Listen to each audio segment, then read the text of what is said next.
this video mga lods, pag-uusapan po natin yung mga ayaw ng babae na ginagawa ninyo in public.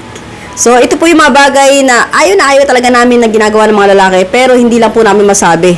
Proceed na po tayo kagad sa number 1. Panayang tingin o lingon sa mga nagsiseksihang babae. So, kapag kasama po namin ng isang lalaki, no, kunyari, jowa kita, o kaya, nanliligaw ka pala sa akin, kahit na ano pa man yan, no, basta kasama kita, no. So, ugali niyo po kasing mga lalaki, lods, no, karamihan, di ko na naman nilalahat, no. Kapag meron kayo nasalubong na isang babaeng sexy, no, yung kita yung mga kuyukot, kita yung mga naglalaki ang ano dyan, no, cleavages. So, kayo po ay lilingon, titingin, susundan nyo pang tingin ng ganun. So, obviously, ang babae lods na kasama ninyo, hindi lang umiimik yan. Pero naiinis po yan, no. Kasi po, para sa amin po, no, medyo kabastusan po yun. So, wala pong respeto yun, no. Kasi nga napapakita po yun na babaero ka, na manyakis ka. Kaya po talaga, ang mga babae, ayaw na ayaw talaga sa isang lalaki, na yung ginagawa nyo yung ganyan in public kapag kasama nyo sila. So, maging ako, kunwari, kasama ko yung asawa ko.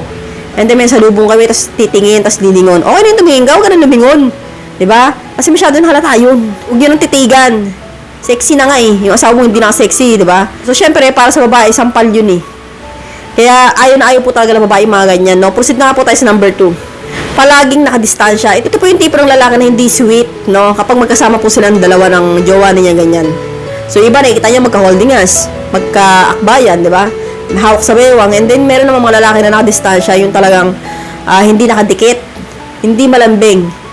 So, nangiiwan pa sa daanan. May mga tipong ganyan ng lalaki na, yung nga, parang kinakahiya yung kasama. So, ang babae, lods, nasasaktan po yan.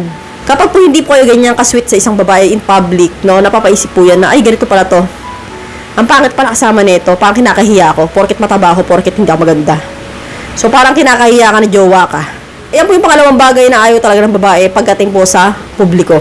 No, yung talaga magkasama kayo, parang hindi niya feel na jowa ka niya, hindi niya feel na kasama ka niya. Proceed na po tayo sa number 3. Madalas na pagngiti o pagpansin sa mga nakakasalubong kahit hindi ka kilala, no? Sa babae.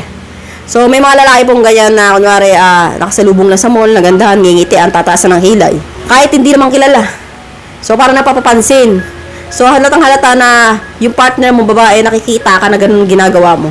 May mga ganyan pong lalaki nakikita ko, no? Yung tas tatanungin ka ng partner mo, kilala mo yun? Hindi. Ngumiti lang sa akin, di nginitian ko rin. Sasabihin mo, ay parang pamilya kasi sa akin kaya nginitian ko. Yung mga tipong ganyan na palusot, no? Alam yung ba, lods, na ayaw ng babae ng mga ganyan. Siguro naman kahit kayo mga lalaki, ayaw niyan. Diba? So, hindi na kami mga babae. Pero karamihan po sa mga babae talaga, silosa kami, no? Tampurot kami. Kapag naita po namin na ganyan yung partner namin, nawawala na kami kagad ng gana, nadidisappoint kami. So, mapapansin ninyo, bigla na lang parang babae, hindi na umiimik, and then mamaya-maya magyaya na umuwi. Kasi nga, hindi siya enjoy na kasama ka. Kasi ang hilig mong umiti sa iba. So, proceed na po tayo sa number 4. Killjoy. Ito po yung mga tipo ng lalaki na hindi mabiro. So, lagi na lang nag-walk out kapag binibiro mo. Hindi marunong sumakay, no, sa mga biro. So, pikon po sila, no, may mga ganyan po sa lakaran, no, in public na, kunwari, nagbibiroan kayo, and then, yun na nga, nabiro ka lang ng babae, and then maya-maya, nag-walk out ka na. Hindi na may pinta yung pagmumukha mo, nagsusungit ka na. So, ayaw po na mga babae yung ganyan sa lalaki kasi po, pangit po kasama, boring po sila kasama. So, kaya napaka-importante mga lods na kapag kasama niyo po yung jowa ninyo, yung talagang pakita mo, no, na talagang siya lang yung babaeng nakikita mo. Hindi yung tumitingin ka pa sa iba, or ang parang or busy ka sa cellphone mo, no, napaka-boring mo kasama, hindi ka masyadong nagsasalita. Tapos, pag biniro ka, pikong ka pa. So, yan po yung mga bagay na iiwasan ninyo kapag kasama niyo po yung jowa ninyo sa public.